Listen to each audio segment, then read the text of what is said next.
Hello interwebs and welcome to my channel. So for this video, I want to touch upon a topic that I started to get into towards the end of my video last week on the transgender representation within The Last of Us Part 2, and kind of elucidate a point that I started to get into towards the end of that video, but didn't really make as clear as I could have.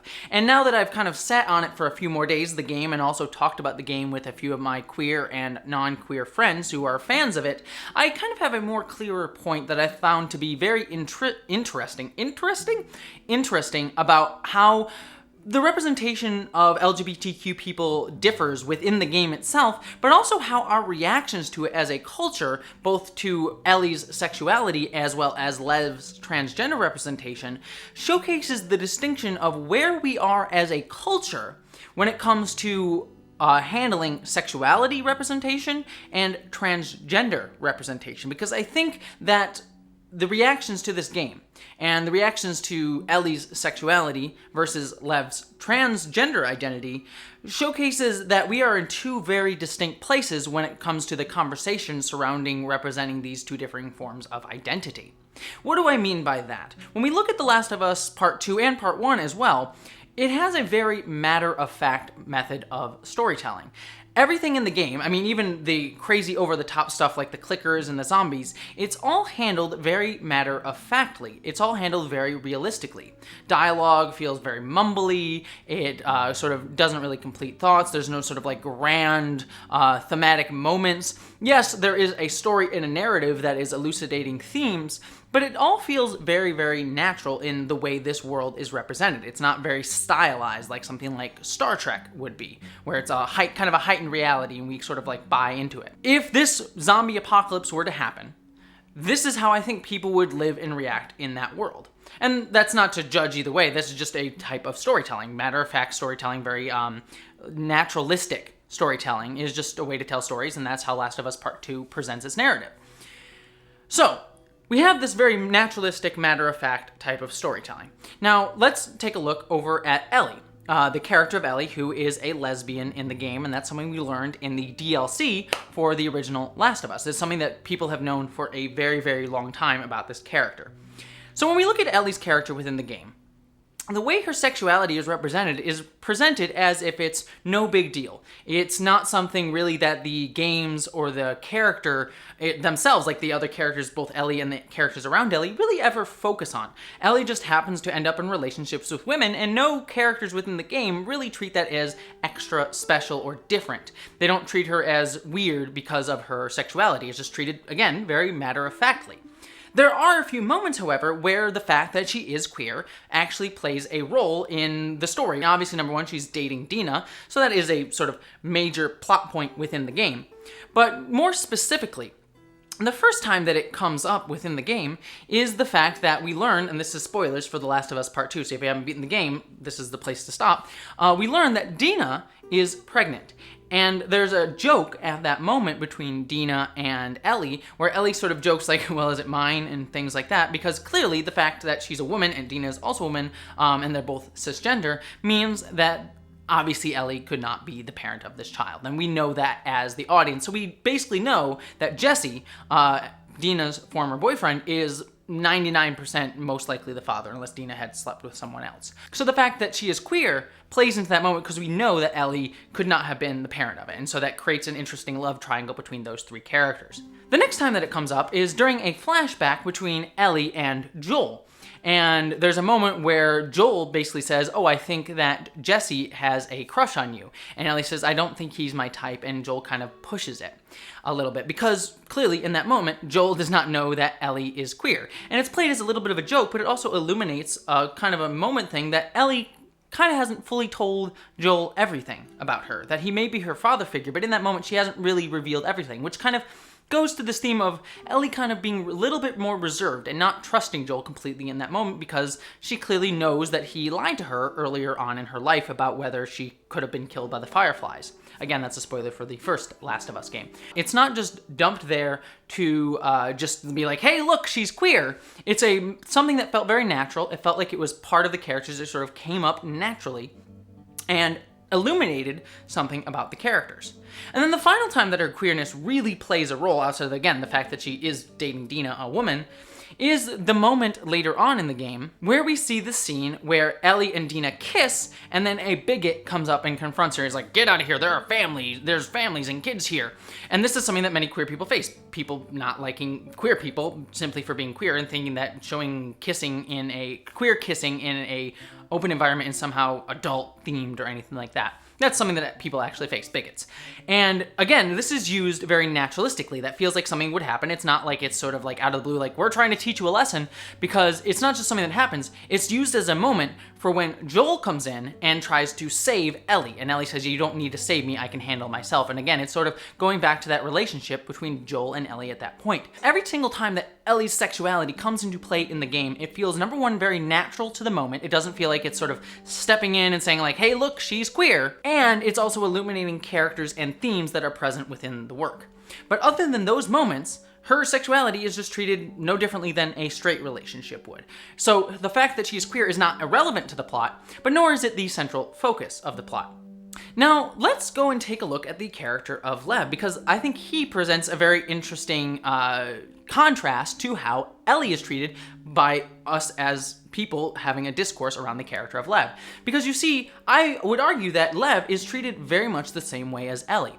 Yes, Lev's transness becomes much more of a central plot focus than Ellie's, because the very fact that Lev is part of a religious cult that does not see transness as something that people are allowed to be and would rather kill them and ostracize trans people than have them in their culture.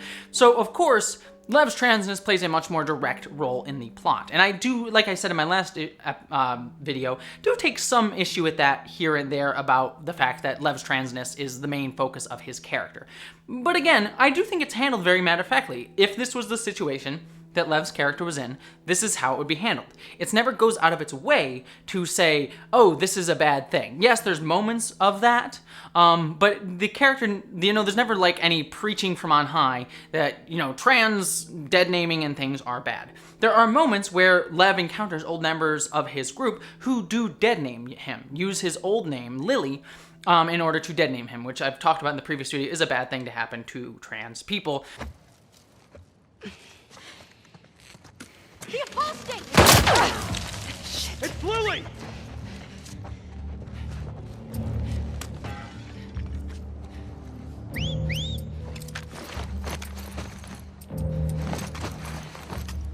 You should have stayed away, Lily!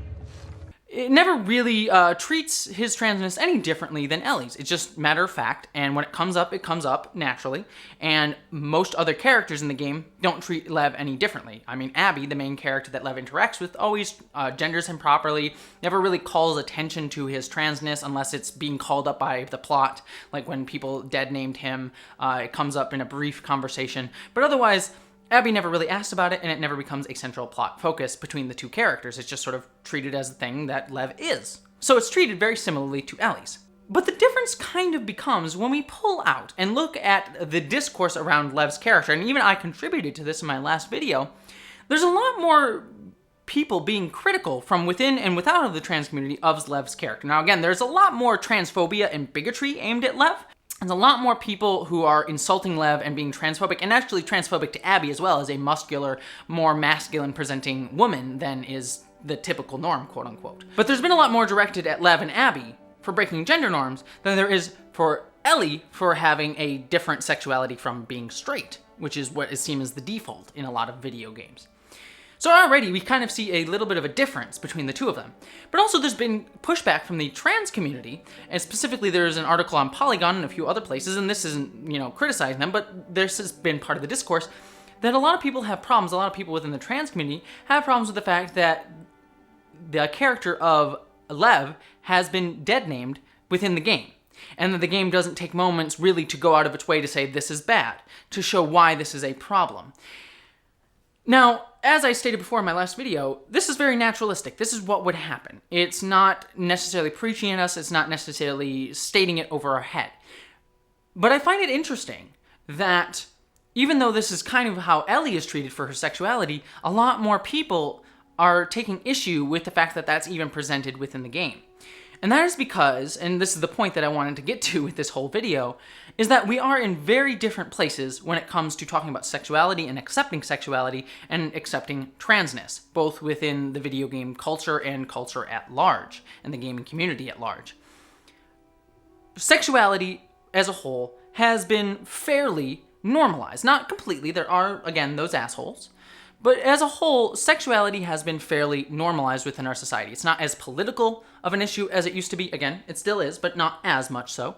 And a lot more people understand how to treat and react to having queer friends and queer people in media and around them in the world.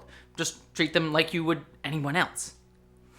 But when we get to trans people have not reached that place in our cultural and political discourse. Trans identity is much more politicized. There are a lot of laws. We've been scapegoated and looked down upon by society and politicians and politics in general. There's a lot more transphobia and a lot more normalization of transphobia within the gaming community than there is of maybe saying the F word about queer people. It's definitely much more acceptable, for example, to say tranny than it is to say F word. I'm fine with saying that word, and because I am a member of the queer community, I'm just not saying because YouTube will probably censor that. But even the fact that I can say tranny and not the F word in a YouTube video kind of shows my point that we're at two different places in our acceptance of how to treat trans people.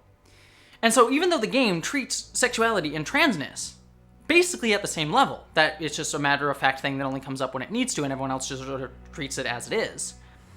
But the fact that we react differently to those two separate things shows that there's much more work to be done for trans acceptance than there is for sexuality acceptance, being bisexual, being gay, being a lesbian, those sort of things, pansexual, any sort of one of those myriad identities. And I find that kind of interesting, and I find that sort of illuminating of where we are right now as a culture. And I thought that was just a really interesting point about the LGBTQ representation and what it sort of, the conversation around LGBTQ representation in this game has illuminated. But what do you think? Do you think I have a valid point here, or do you think I'm just crazy? Which is, both things can totally be true. But let me know down in the comments below. I'd also, if you want more discussions of gaming, LGBTQ representation, and pop culture, geek culture, things like that, don't forget to subscribe. I also have 2 podcasts that you can check out. But even beyond all of that, I just hope that you, as always, live long and prosper. Thank you so much to all my patrons who support me over on Patreon, and an extra special thanks to my commander level and above patrons, Ashley Allen Bocello, Miranda Janelle, Eli Berg-Moss, Ashlyn Solstice, Christina Dalliance, Greg Gillum, Boyd and Mary Beth Earl, Wayne Twitchell, Ish the Mad, Buttoneer, Randy Thompson, Mouse Pounder, Jemshin, Susan Banks, Wellington Marcus, Lorena Mesa, Alexander Miller, John Steele, William Stewart, Michael Beam, Gavin Robinson, Aaron Brown, Christy Marie Johnson, Jason Knott, Maggie Evans, Maeve, Subraxis, Zach Cody, Dante St. James, Wen Dizzle Bizzle, Auntie Cat 808, Patrick Shannon, Din Hagney, Mark the Edge, Bree Beecher, Polymina, and Gretchen Badger. Thank you to all of you. I couldn't do this without you, so thank you so much for your support.